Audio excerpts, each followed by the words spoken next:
prepared ourselves to meet the manpower challenge. You're not sure of yourself, come in and have a look at Sarawak. Try our best to make sure that whatever investment they have are well looked after and well protected. Sarawak is the place to be.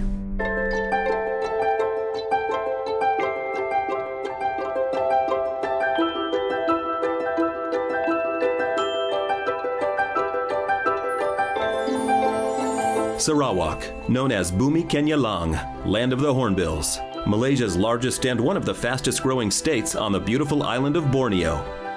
This year, Sarawak honors its 50th anniversary and sets up the stage for international investors and travelers to join in on the celebration.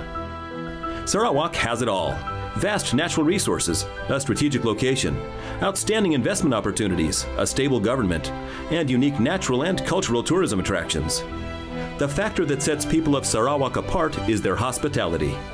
Sarawakians are well known for their openness and generosity. There are over 30 different ethnic groups and tribes living in the state in peace and harmony with each other. Thus, it's no surprise that more and more investors around the world are setting their sights on one of the hidden gems of Southeast Asia. The state went through amazing developments in the last 50 years, especially in the field of transport infrastructure. I would describe Sarawak as the state that must make a big leap or it will be left out. That's to summarize the thing. It was the poorest state in Malaysia when we first came to be part of the Federation in 1963. But since then we have built about 26,000 kilometers of road and many other amenities. Of course, the coming of the better connection through internet and other things has opened up the country very fast. Sarawak's economy has traditionally been based on mining, agriculture, and forestry, but the state is successfully pursuing an ambitious diversification program. The target is to create world-leading high-tech, value-added, and renewable energy activities in order to transform Sarawak into a high-income economy by 2030. We exercise good financial prudence and financial discipline. And we're very, very happy through doing so, because when the project is being planned, we plan it properly, implement it properly, monitor it well, and with internal auditing in place in it. So this will minimize wastage. And at the end of the day, we're very, very happy. Our financial prudence has been recognized by international bodies. The Standard & Poor rated us at A- with positive outlook. The massive Sarawak Corridor of Renewable Energy Project, or SCORE, in short, is a prime example of Sarawak's forward-thinking, investor-friendly, and very global approach when it comes to economic development. Taking advantage of the state's abundant energy resources, SCORE has already attracted several billions of US dollars in investments and is expected to help boost Sarawak's GDP growth to 10% per year. SCORE will enable us to play a role in producing and accepting some of the intermediate heavy industries, which requires a lot of energy to come to Sarawak, and we become part of the supply chain in this world trade. For a long time, education has been a priority for the country's leadership. A clever choice because economic growth will increase the need for trained and skilled professionals to drive the future development of Sarawak.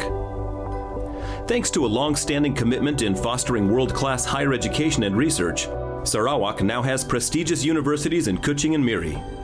A new University of Technology is being planned for Cebu Town, as part of continuing efforts to ensure that Sarawakians can meet the high demand for skilled workers under SCORE. By the year 2030, at least 100,000 more engineers and 500,000 workers with computer literacy and welding skills would be required in the state. Students can choose from a wide range of options, including innovative programs in cutting-edge technologies at several research-oriented institutions. I'm very proud to say today that Sarawak young people are very serious about education and very focused in ambition to do better. state government has got to, therefore, to think of education as an investment rather than simple expenditure like in the old days. And this means we have to think of areas of financing with partly government support and partly private sector. Sarawak is well on the way to achieving its goal of becoming Malaysia's richest state. With its many high-potential sectors, liberal investment policies, cost competitiveness, abundant supplies of energy and water, and a productive, largely English-speaking workforce, Sarawak has popped up on global investors' radar. The 2008 to 2030 development plan for SCORE focuses on developing the energy sector and targets 10 high-impact priority industries that will complement the development plan and also provide downstream opportunities for SMEs.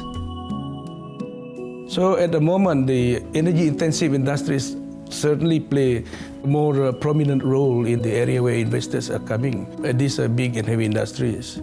But at the same time, we are not losing track of the fact that there will be even more opportunities in the SMRs and SMEs in the future. I mean, once these big guys are already in production, we need to also consider the downstream areas where the SMRs and SMEs can also play their role. At the moment, these are the areas where the investors are coming. Investors in manufacturing can count on some of the most attractive incentives in the ASEAN region, including low-cost building, land, and tax exemptions. Companies involved in state-of-the-art emerging technologies and R&D can also benefit from particularly attractive conditions, and extra incentives are available to investors in a wide range of targeted growth sectors, from ICT and shipping to tourism and agriculture.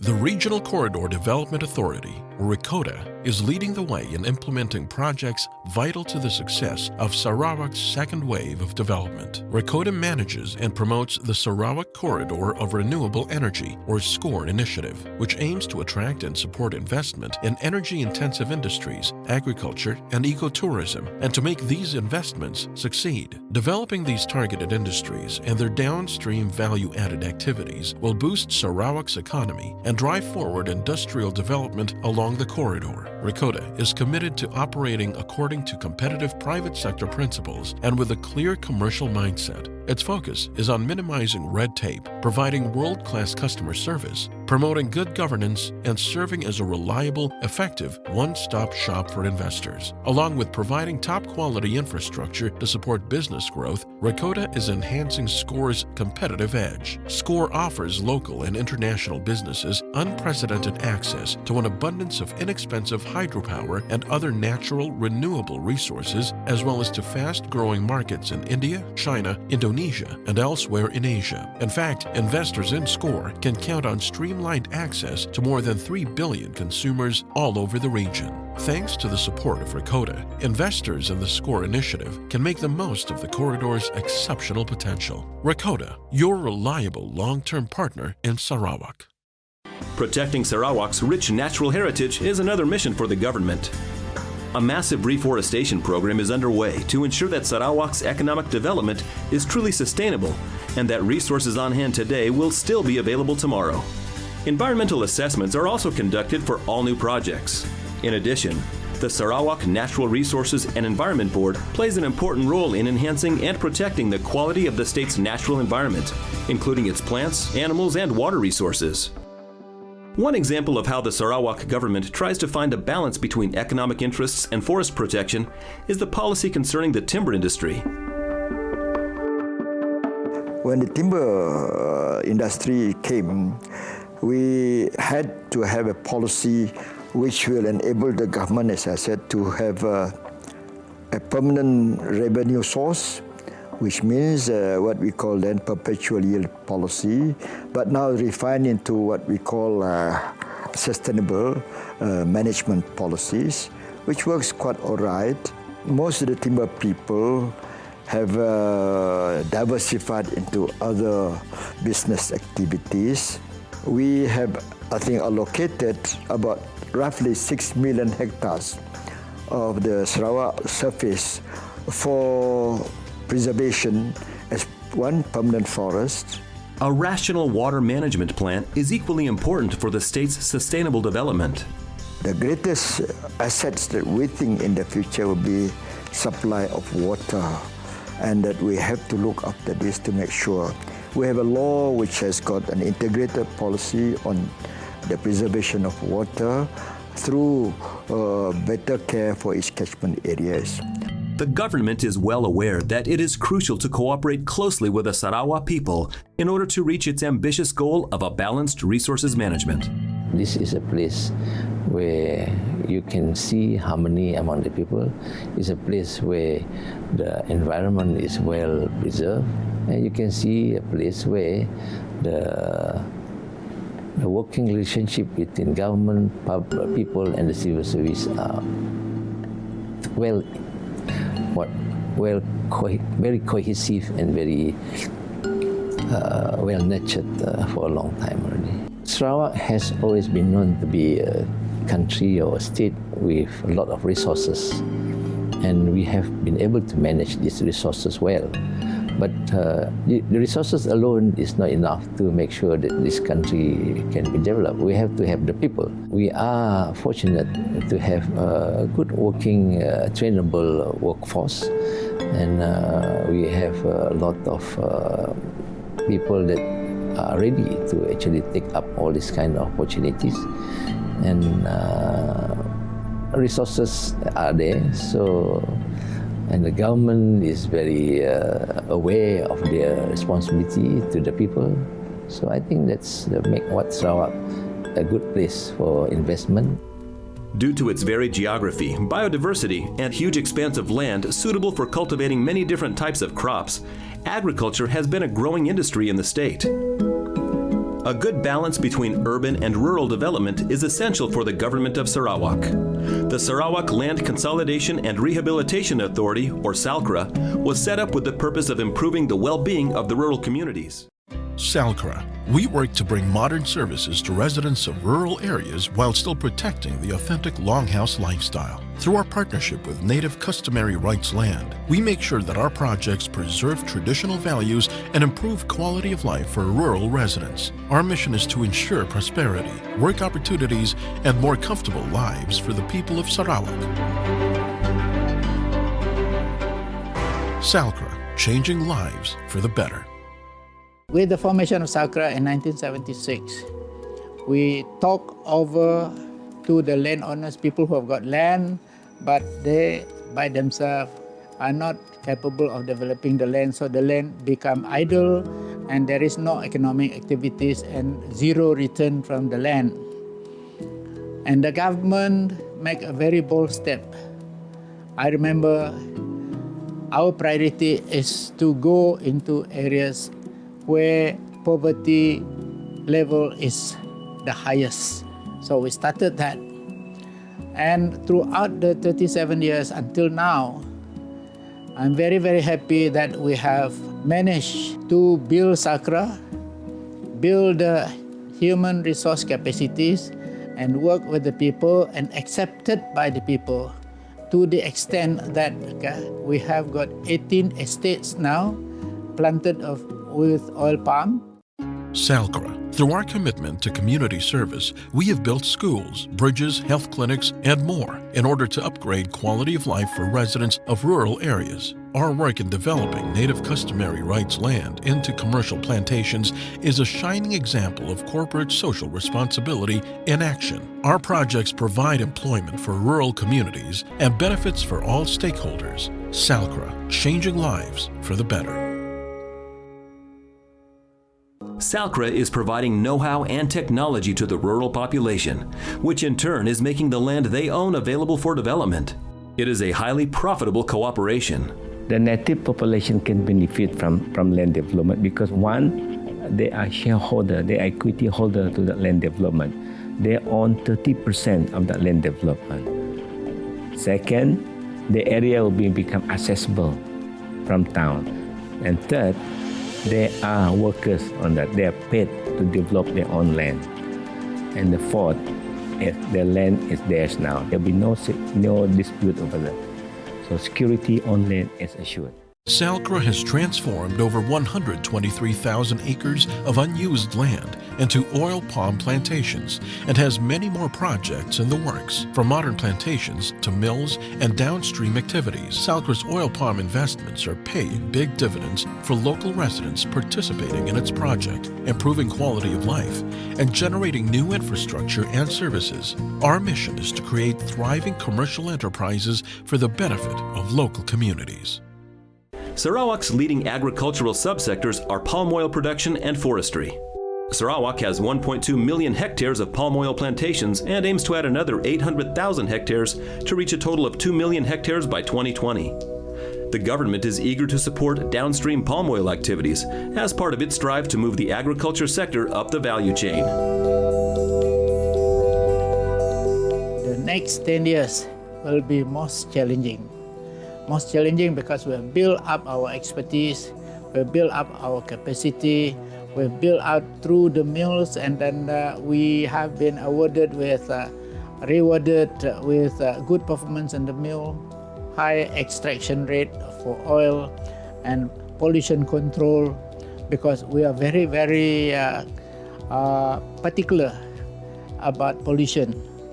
And here, any affluence from the palm oil mill, it cannot exceed 20 parts per million BOD, bio-oxidation demand. This is how very, very concerned we are about environment. With some 124,449 square kilometers of land, Sarawak still has plenty of room for agricultural operations to grow without endangering the natural environment. Sarawak's timber industry is one such possible growth sector. The state's focus is on making it sustainable and environment friendly. Moreover, logs have to be legal and all movement is well monitored. Timber company Harwood was established in 1985. Initially, it was a trading firm, but Harwood was later authorized by the Sarawak government to monitor the distribution of logs within Sarawak and for export overseas. Well, timber industry is one of the major industries in the state in terms of providing employment opportunities, especially to people in the rural areas, and also to help in the building of the infrastructure and services, especially in the rural areas. And at the same time, it's one of the main sources of revenue to the state government. Harwood's core business is to ensure that the logs cut down by the industry, either for exports or for local processing, will be verified. We are the only one agency in South Africa entrusted by the government to ensure that the logs have been legally and ethical, verified and endorsed, and to ensure that there will be no illegal cut down timber. Harwood Timber. Our name guarantees the quality of Sarawak's exceptional timber resources. A subsidiary of Sarawak Timber Industry Development Corporation, Harwood Timber oversees the distribution of logs within Sarawak and for export. Harwood Timber physically inspects logs, verifies quantities, and issues the Harwood Endorsement Clearance Certificate for log movement within Sarawak and Export Clearance Certificate for export logs, thus playing a crucial role in ensuring the proper chain of custody for Sarawak's timber. Harwood Timber also registers vessels allowed to transport logs by river. Harwood Timber has earned MS ISO 9001-2008 certification and has established a strong track record of providing world-class services. Harwood Timber. Our mission is to ensure the sustainable management and continued growth of Sarawak's timber industry.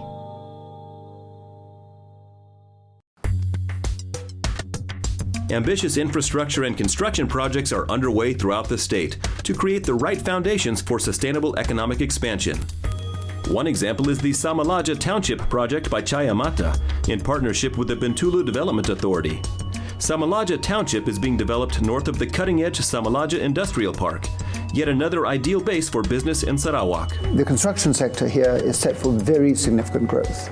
This is driven not just by building the industrial facilities that everyone is talking about that are coming through the energy-intensive industries, but also through the associated infrastructure required. This covers ports, dams, townships, housing, factories for small SMEs, all these things that follow on from major industrial developments. All this has got challenges. The state, quite rightly, wants it done to international standards, systematically, and on a fast-track basis. And so the construction sector's issues are to make sure we get enough workforce, both in terms of labourers and in terms of the professionals to drive it, to maintain these standards, and I think to learn to use more fast-track construction methods, something that's not been big here yet. Personally, though, I think from my knowledge of the state, the people here, they will surmount these challenges, and that the construction sector will prove to be an opportunity for everybody and not an obstacle to the development of the state going forward. Leading listed company, Cahaya Mata Sarawak Berhad, or CMS, with its synergized portfolio of businesses including cement, construction materials, property development, and financial services, is a key driving force behind Sarawak's SCORE-led economic development. CMS is Sarawak's largest private sector investor. CMS stands out as your world-class local partner of choice in Sarawak. Sarawak Cable, a key player in building Malaysia's energy transmission grid. This diversified enterprise manufactures and trades all types of low-voltage power cables and wires, high-voltage conductors, steel poles, transmission towers, hot-dip galvanizing services, and related products. Committed to adding value for its customers, Sarawak Cable has ambitious growth plans. Sarawak Cable, the dynamic provider of total power solutions. Sarawak Energy Berhad has been serving the people of Sarawak for more than 70 years. Sarawak Energy provides electricity to more than 500,000 customers and is playing a key role in spurring on the development of Sarawak's high-potential energy sector. With firm plans for further rapid growth, Sarawak Energy is on track to becoming the leading producer of renewable energy in Southeast Asia. Sarawak Energy, your reliable energy partner in Sarawak. The rest of the state's road system, particularly in remote areas, is currently undergoing thorough expansion and upgrades. Sarawak also has 55 navigable rivers with a combined length of over 3,000 kilometers. The state's modern ports at Kuching, Cebu, Bintulu, Miri, and Kampong Senari are equipped to handle general and bulk cargoes. A cutting-edge new deepwater port at Samalaja is designed to serve nearby aluminum and manganese smelting plants, as well as other industrial operations linked to the SCORE project. Over the past decade, Sarawak has also fostered an impressive communications history. The 100% government-owned company, SAINS, was created 20 years ago to spur the ICT development in the country. Science actually, in a nutshell, is realization of a vision of the Chief Minister of Sarawak, who wanted actually to put the technology, in those days we call it computerization, into the development as part and parcel of the development of the state. At that time, the state of Sarawak was among the least IT utilizing states in Malaysia. Within 10 years of science formation and the work that we did, the state was propelled, the state government was propelled to be among the top in terms of IT utilization. And today, I think we are, 20 years later, widely regarded as the most advanced ICT-enabled state in the whole of Malaysia.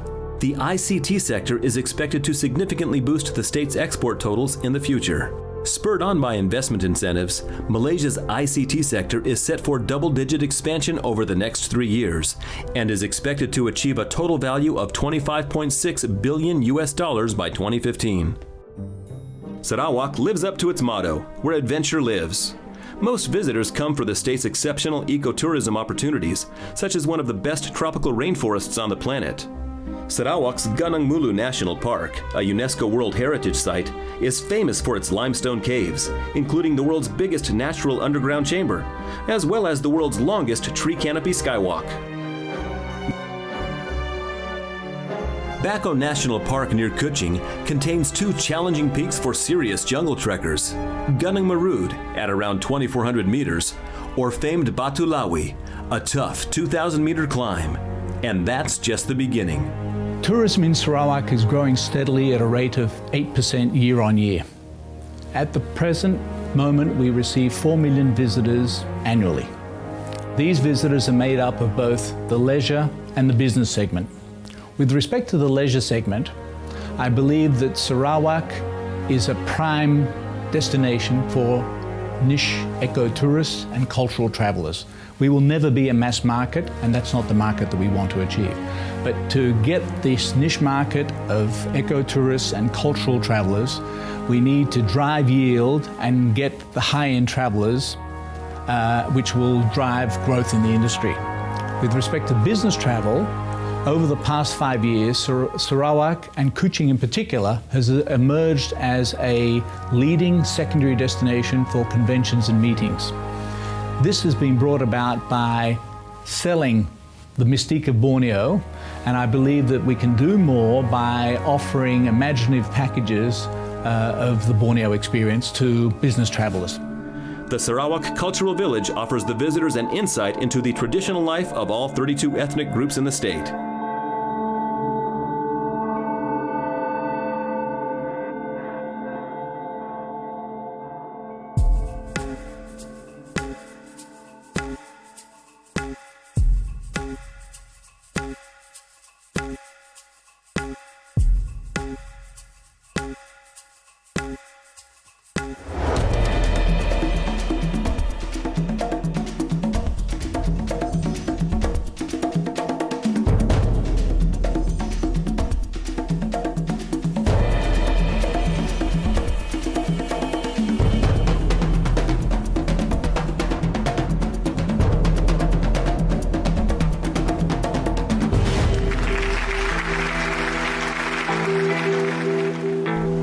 For city lovers, Kuching has many parks and gardens, a wealth of shopping options, a picturesque colonial central district, as well as a choice of luxury hotels and state-of-the-art conference and business services.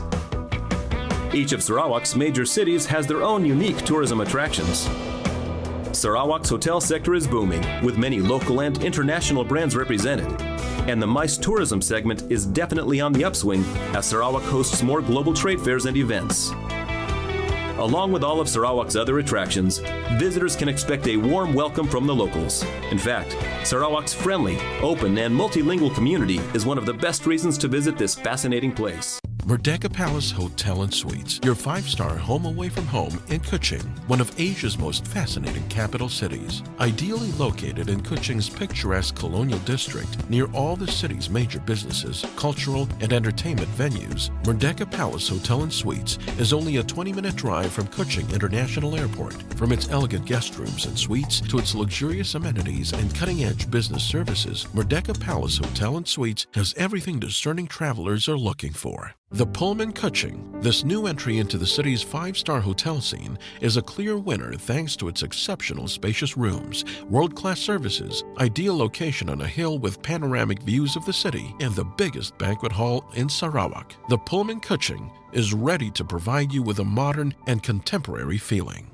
Kuching Car Rental, your top source for world-class car rentals in Kuching. Featuring value for money, flexible prices, personalized service, and highly trained drivers, Kuching Rental lives up to its motto, the customer comes first. No frills, no thrills, just top-quality car rentals for budget-conscious travelers. Whether you are traveling to Sarawak for business or pleasure, you can count on Kuching Car Rental for your car rental needs.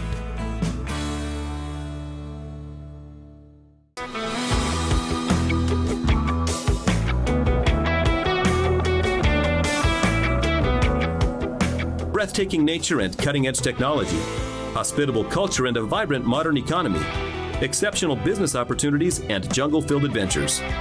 Sarawak has it all and more. The future of Sarawak is bright.